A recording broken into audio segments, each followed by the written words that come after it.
नमस्कार, good morning. मैं हूँ प्रकाश मेहरा। आज आपको बीए पार्ट 3 राजनीति विज्ञान के पेपर अंतर्राष्ट्रीय संबंध के शीर्षक भारत और उसके पड़ोसी में अपने आज तक जो अध्ययन किया वो किया भारत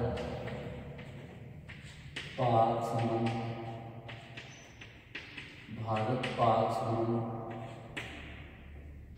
भारत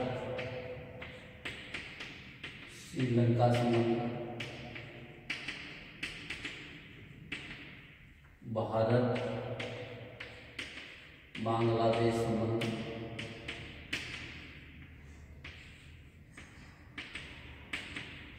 और आज हम जो अध्ययन कर रहे हैं, अब जो कल से हमारा जो अध्ययन चल रहा है, भारत चीन संबंध, भारत चीन संबंध को हमने 3 कालों में बांटा। भारत चीन संबंध को समझने के लिए हमने 3 कालों में बांटा। 3 प्रकार भारत चीन संबंधों की बात की। एक प्रमोद, दूसरा टकराव, तीसरा संवाद। पहला जो काल था भारत पाक संबंध का वो प्रमोद काल 1949 से 1957। दूसरा था टकराव का काल। ये काल हमारा 1957 से 1978। और तीसरा जो काल था संवाद का काल, जिसमें भारत पाकिस्तान की बातचीत का दौर रहा, भारत चाइना की बातचीत का दौर रहा। ये हमारा जो काल था 1978 से 2015। भारत चीन संबंधों की बात करते हैं हम। भारत चीन संबंधों की बात करें तो उसमें 3 काल से भारत चीन संबंधों का अध्ययन किया जा सकता है। भारत पाक संबंधों के इन 3 कालों में प्रमोद काल, टकराव काल, संवाद काल, इसमें हमने एक काल के बारे में पहले वाले वीडियो में अध्ययन कर लिया था। कौन से में अध्ययन कर लिया था हमने?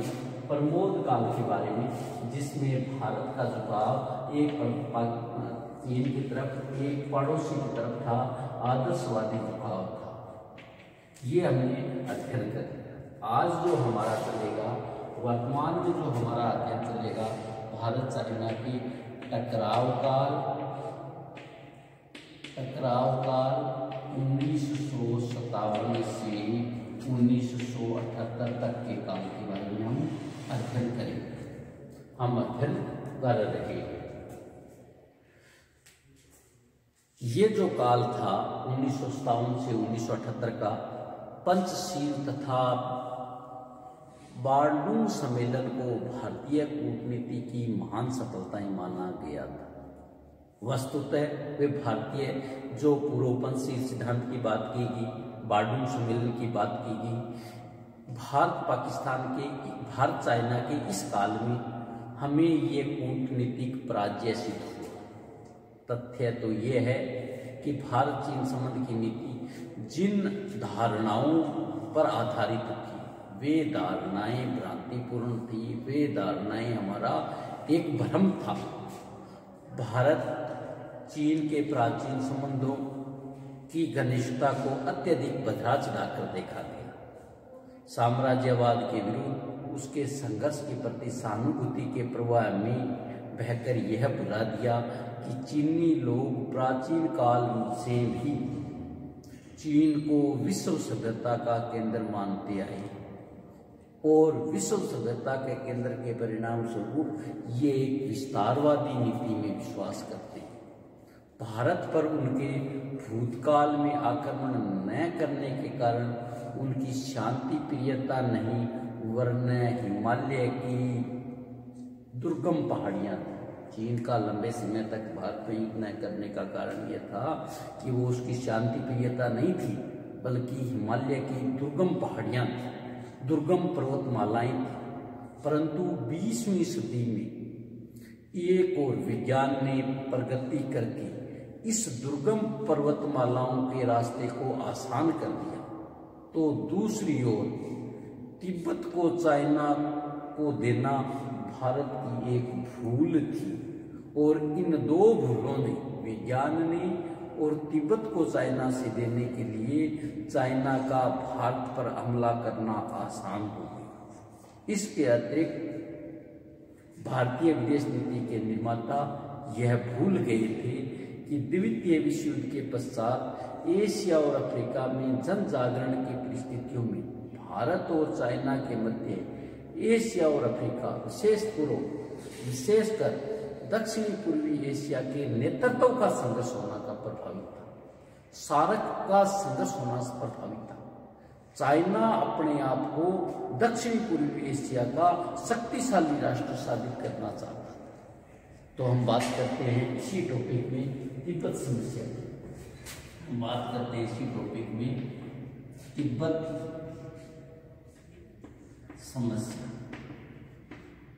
तिब्बत समस्या की हम बात करते हैं, तिब्बत समस्या का हम अध्ययन करते हैं।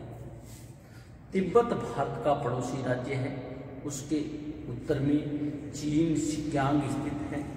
भारत को अंग्रेजों से तिब्बत के संबंध में 4 अधिकार मिले थे। भारत जब अंग्रेजों ने इन देशों को स्वतंत्र किया तो भारत को 4 उत्तराधिकार मिले थे। एक तो लहासा में एक भारतीय राजनीतिक एजेंट रख सकता है, लहासा तिब्बत में भारतीय एजेंट रह सकता है। झांसी, गंगटोक और यातून में व्यापारिक एजेंसी भारत स्थापित कर सकता है। तीसरा, यानसा के व्यापार मार्ग से डाक और तार के दफ्तर रख सकता है। चौथा, यानसे में एक छोटा सैनिक दल रख सकता है जो व्यापार के मार्ग की रक्षा करे। इस प्रकार ब्रिटेन ने तिब्बत को स्वतंत्र करते समय 4 उत्तराधिकार भारत को सौंप दिए। चीन सदियों से तिब्बत पर अपना अधिकार जताया जा रहा था। चीन ने नई साम्यवादी सरकार ने स्थापना के बाद से ही तिब्बत पर अपना अधिकार घोषित कर दिया और तिब्बत को अपने राज्य का अंग बताया। 1 जनवरी 1950 को चीन सरकार ने तिब्बत को स्वतंत्र कराने की घोषणा कर दी। भारत सरकार ने परिवर्तित जो परिस्थितियां थी, उन परिस्थितियों में चीन से वार्ता कर लेना ही उचित समझा। दिसंबर 1953 में वार्ता प्रारंभ हुई। पंचशील के आधार पर एक समझौता दोनों देशों के बीच कर लिया गया। इसके अंतर्गत भारत को तिब्बत के व्यापार एजेंसियां स्थापित करने का, तीर्थ यात्रा तथा अन्य नागरिकों द्वारा तिब्बत यात्रा कर सकना मुख्य रूप से निश्चित कर दिया गया। भारत सरकार यातून एवं यानसे में अपने सैनिक हटाने के लिए सहमत हो गई। तिब्बत पर चीन का सार्वभौमिक स्वीकार करने भारतीय नीति की संसद में कटु आलोचना की गई, जबकि प्रधानमंत्री नेहरू ने इस नीति को, इस बात को उचित ठहराया। उनके मतानुसार तिब्बत पर पहले से ही चीन का सार्वभौमिक अधिकार है और ब्रिटिश शासन तक ने इसे चुनौती नहीं दी थी। जब तक चीन दुर्गम और अविकसित था तब उसने अधिकार का उपयोग नहीं किया। अब नई महाशक्ति के रूप में उभरने के पश्चात कैसे किसी अन्य देश की सीमाएं तिब्बत में सहन कर सकता था। अतएव समान पूर्वक दृष्टि से हट जाना था। 25 जून 1954 को चीन के प्रधानमंत्री जेनेवा से पीचिंग जाते समय भारत पधारे। भारत और चीन के प्रधानमंत्रियों ने अपनी संयुक्त घोषणा में पंचशील के प्रति दोबारा अपना विश्वास प्रकट किया। 18 अक्टूबर 1954 को नेहरू पीकिंग की यात्रा पर गए। उसके बाद 28 नवंबर 1956 से 10 दिसंबर 1956 तक चाउ एन लाई ने भारत की यात्रा की। उन्होंने भारतीय संसद को संबोधित किया तथा बार बार भारत एवं चीन की मित्रता का उल्लेख किया। एक बार पुनः चीन के प्रधानमंत्री ने पंचशील में विश्वास प्रकट करने के साथ अंतर्राष्ट्रीय समस्याओं का समाधान करने के लिए शक्ति प्रयोग की निंदा की। इस प्रकार 1956 तक भारत तथा चीन के बीच उत्तम राजनीतिक संबंध रहे, अच्छे राजनीतिक संबंध रहे। इसी वर्ष तिब्बत में खप्पा क्षेत्र में बड़े पैमाने पर चीनी शासन के विरुद्ध विद्रोह हो गया, जो 1959 तक चलता रहा। इस विद्रोह को दलाई लामा का समर्थन प्राप्त था। चीन सरकार ने कठोरता के साथ विद्रोह को कुचल डाला। 31 मार्च 1959 को दलाई लामा ने 8 व्यक्तियों के दल के साथ भारत के राजनीतिक शरण ली। इसके पश्चात एक बड़ी संख्या में तिब्बती शरणार्थी भारत आए। इन सबको मैसूरी के पास बसा दिया गया। चीन की सरकार ने इसे शत्रुतापूर्ण कार्य बताया। वस्तुतः इसी समय से भारत और चीन के संबंध कुछ कुछ बिगड़ने प्रारंभ हो गए। इस संबंध में याद रहे, अभी हाल ही में 5 जनवरी 2000 को तिब्बती धर्मगुरु करमापा ने भारत में शरण ली, जिसकी पुष्टि 3 दिन बाद तिब्बती प्रशासन ने की। करमापा को शरण देने के विरुद्ध चीन ने अपना रोष प्रकट किया और उसे शांतिपूर्ण सह-अस्तित्व के 5 सिद्धांतों का उल्लंघन माना। नेक्स्ट है भारत चीन सीमा विवाद। भारत चीन सीमा विवाद। भारत चीन सीमा विवाद। इसके बाद का जो दौर चला टकराव का काल, उसमें भारत और चीन के मध्य सीमा का विवाद मुख्य था, जिसके कारण दोनों देशों में टकराव होना स्वाभाविक था। इधर दूसरी तरफ भारत चीन के मध्य सीमा संबंधों लेकर कटु विवाद प्रारंभ हो चुका था। 1950-51 में साम्यवादी चीन के नक्शे में भारत का एक बड़े भाग में चीन का अंग दिखाया गया। तब भारत सरकार ने चीन का ध्यान इस ओर दिलाया तो वह यह कहकर मामला टाल दिया गया कि ये नक्शे कोमिंतांग के सरकार के पुराने नक्शे हैं। चीन के नई सरकार ने इतना समय नहीं मिला कि वह इसमें उपयुक्त संशोधन कर सके। समय मिलने से इस नक्शे को ठीक कर दिया जाएगा। जून 1954 में भारत एवं चीन के मध्य तिब्बत को लेकर एक समझौता हुआ। तब वार्ता हेतु चुने गए विषय में सीमा विवाद पर कहीं भी प्रश्न ही नहीं था।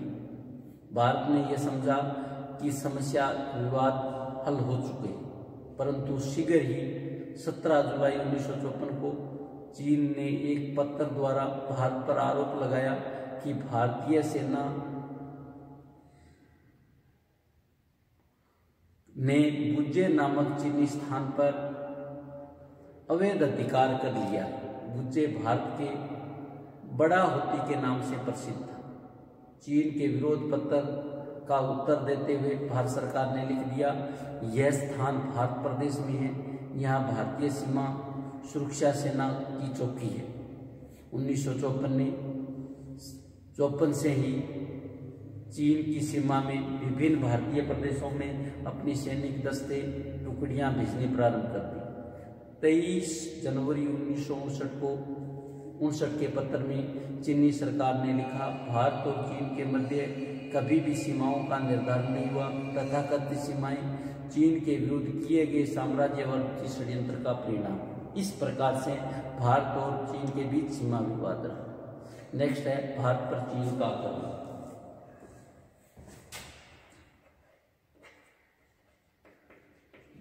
भारत पर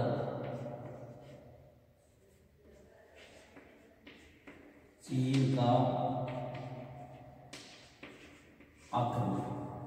भारत पर चीन का आक्रमण। अक्टूबर 1962 में भारत पर साम्यवादी चीन ने बड़े पैमाने पर आक्रमण कर दिया। इससे पूर्व 12 जुलाई 1962 को लद्दाख में गलनाग नदी की घाटी में भारतीय चौकी पर चीनियों ने अपने घेरे में लिया। 8 सितंबर को चीनी सेनाओं ने मेक मोहन रेखा पार कर भारतीय सीमा में प्रवेश किया। 20 अक्टूबर 1962 को चीनी सेनाओं ने उत्तरी पूर्वी सीमांत और लद्दाख मोर्चे पर एक साथ बड़े पैमाने पर आक्रमण किया। टिड्डी दल की भांति वे भारतीय सीमाओं पर टूट पड़े, भारतीय चौकियों पर टूट पड़े। 21 नवंबर 1962 को चीन ने एकाएक अपनी ओर से एक पक्षीय युद्ध विराम की घोषणा कर दी और युद्ध समाप्त हो गया। चीन ने जीते हुए भारतीय प्रदेशों को खाली करना प्रारंभ कर दिया और भारत के कुछ सैनिक साजो सामान को भी वापस कर दिया। नेक्स्ट है चीन द्वारा भारत पर आक्रमण के कारण। चीन द्वारा भारत पर आक्रमण के कारण। चीन द्वारा भारत पर आक्रमण के कारण जो 1962 में चीन ने भारत पर आक्रमण किया, उसके कारण क्या रहे? उसके कई कारण रहे। पहला कारण यह था अपनी शक्ति का प्रदर्शन करना। चाइना दक्षिणी उत्तरी एशिया में अपनी शक्ति का प्रदर्शन करना चाहता था, अपनी शक्ति की मजबूती दिखाना चाहता था, इसलिए उसने भारत पर आक्रमण किया। दूसरा, भारत की कमजोरी को प्रदर्शित करना। तीसरा, उसे भारत को अंतर्राष्ट्रीय क्षेत्र में अपमानित करना। ये कारण थे। चौथा, चीन की विस्तारवादी नीति को प्रदर्शित करना। पांचवा, भारत में वो लोकतंत्र को सफल नहीं होने देना चाहता था। छठा, तिब्बत के प्रति चीन भारत से नाराज था क्योंकि दलाई लामा को भारत सरकार द्वारा शरण देना उसका एक मुख्य कारण था। और सातवां यह था कि विश्व बिरादरी में भारत को बदनाम करना चाहता था। ये 7 कारण थे जिस कारणों से चीन ने भारत पर आक्रमण किया। फिर चीन के एक पक्षीय युद्ध विराम का कारण। फिर चीन ने एकाएक एक पक्षीय युद्ध विराम कर दिया। चीन के एक पक्षीय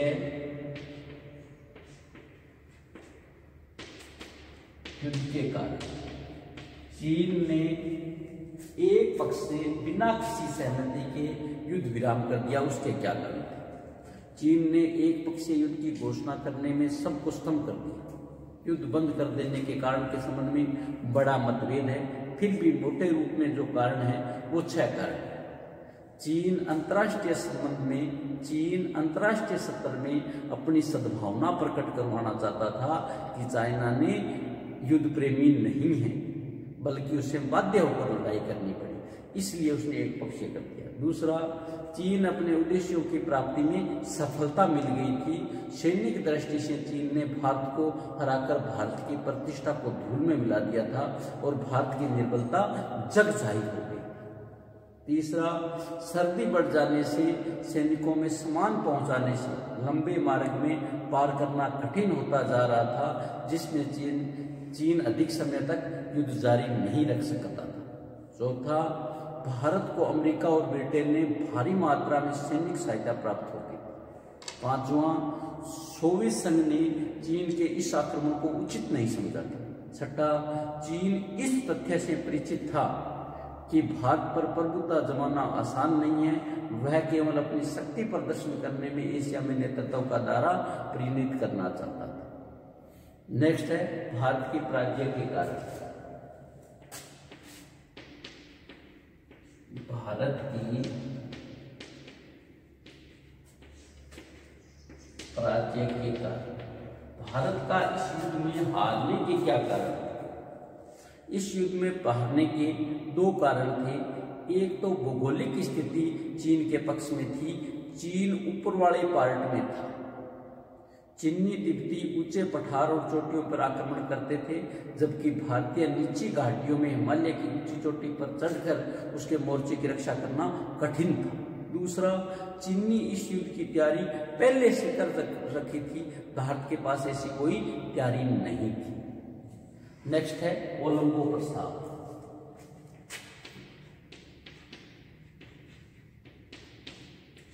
कोलंबो प्रस्ताव। भारत चीन इस युद्ध को एशिया और अफ्रीका में कुछ मित्र राज्यों ने दोनों देशों में सीमा विवाद हल करवाना चाहा। इन देशों ने श्रीलंका की राजधानी कोलंबो में 10 से 12 दिसंबर 1962 को एक सम्मेलन किया गया। इस सम्मेलन में बर्मा, कंबोडिया, श्रीलंका, घाना, इंडोनेशिया, संयुक्त अरब गणराज्य के प्रतिनिधियों ने भाग लिया। भारत ने इस प्रस्ताव के बारे में कोई स्पष्ट प्रतिक्रिया व्यक्त नहीं की गई। कोलंबो प्रस्ताव 5 सूत्रों में किया गया। पहला प्रस्ताव था वर्तमान नियंत्रण रेखा भारत सीमा विवाद का समाधान का आधार माननी चाहिए। दूसरे में हमारे 3 पॉइंट थे। एक था पश्चिमी क्षेत्र में चीन सीमा रेखा 20 किलोमीटर पीछे अपनी सीमा चौकियां हटा दी, जैसा कि चाउ एन लाई या नेहरू ने अपना एक प्रस्ताव 21 से 23 नंबर के पत्र में कर चुके थे। दूसरा, भारत इस क्षेत्र में अपने वर्तमान स्थिति को बनाए रखे। तीसरा था समस्या का अंतिम समाधान होने तक भारत और चीन इस क्षेत्र में विसैनिकरण रखे, इस क्षेत्र में कोई सैनिक न रखे। तीसरा जो कोलंबो प्रस्ताव था, पूर्वी क्षेत्र के वर्तमान नियंत्रण रेखा पर युद्ध विराम रेखा मान लिया जाए। चौथा, मध्य क्षेत्र में सीमा का निश्चय शांतिपूर्ण साधनों से किया जाए। पांचवा, इन प्रस्तावों को स्वीकृत करने के दोनों देशों के बीच परस्पर वार्ता का निर्णय लिया गया। नेक्स्ट है चीन पाकिस्तान संबंध। चीन पाकिस्तान संबंध। चीन पाकिस्तान संबंध। भारत और चाइना में टकराव का एक कारण चीन पाकिस्तान संबंध भी है। चीन पाकिस्तान संबंध भी है। 1962 में भारत चीन युद्ध का जो परिणाम सक्षम आया, उसने सबसे महत्वपूर्ण चीन और पाकिस्तान का संबंध रहा। पाकिस्तान ने भारत के अव्वल दर्जे के शत्रु की हैसियत से चीन से हाथ मिलाया। उसके कराकोरम क्षेत्र को चीन को स्थायी रूप से बसा दिया। पाकिस्तान ने पाक अधिकृत कश्मीर का लगभग 5180 किलोमीटर वर्ग का भूभाग चीन को सौंप दिया। इसके बाद से चीन और पाकिस्तान की दोस्ती में बहुत प्रगाढ़ता हो गई। चीन ने पाकिस्तान को सैनिक सहायता दी। चीन के आणविक वैज्ञानिक पाकिस्तान के क्वेटा अणु संयंत्र में काम करते रहे। 16 सितंबर 1965 को चीनी सरकार ने भारत सरकार को अल्टीमेटम दिया। बांग्लादेश संकट के समय चीन भारत को लगातार धमकियां देता रहा। तत्कालीन विदेश मंत्री प्रणब मुखर्जी ने 14 दिसंबर 2006 को राज्यसभा में बताया कि भारत ने जम्मू कश्मीर का लगभग 38,000 वर्ग किलोमीटर क्षेत्र में चीन अवैध रूप से कब्जे में है। इसमें से 5180 वर्ग किलोमीटर क्षेत्र वह क्षेत्र शामिल है जो 1963 के सीमा समझौते के अंतर्गत पाकिस्तान ने चीन को सौंप दिया। विदेश मंत्री ने बताया कि पूर्वी क्षेत्र में भारत ने लगभग 90,000 वर्ग किलोमीटर क्षेत्र तथा मध्य क्षेत्र में लगभग 2000 वर्ग किलोमीटर क्षेत्र पर चीन दावा करता है। इस प्रकार हमारा भारत और चाइना के बीच संबंध का 2 कालों में हमने अध्ययन कर दिया, यानी हमने 1978 का टकराव का तक का अध्ययन कर दिया। तीसरा जो है संवाद काल, बातचीत का काल 1978 से 2015 कल करें। हमने टकराव काल में जिन बिंदुओं पर अध्ययन किया, तिब्बत समस्या पर किया, भारत चीन सीमा विवाद पर किया, भारत पर चीन का आक्रमण का अध्ययन किया, चीन द्वारा भारत पर आक्रमण के कारण क्या थे, चीन के एक पक्षीय मुद्दे पर युद्ध विराम के कारणों की बात की, भारत में ये पराजय के कारण पढ़े, कोलंबो प्रस्ताव पढ़ा और चीन पाकिस्तान संबंधों की चर्चा की। बाकी जो हमारा तीसरा है संवाद काल 1978 से 2015, ये हम कल करेंगे। कल तक पढ़ते रहे। ठीक।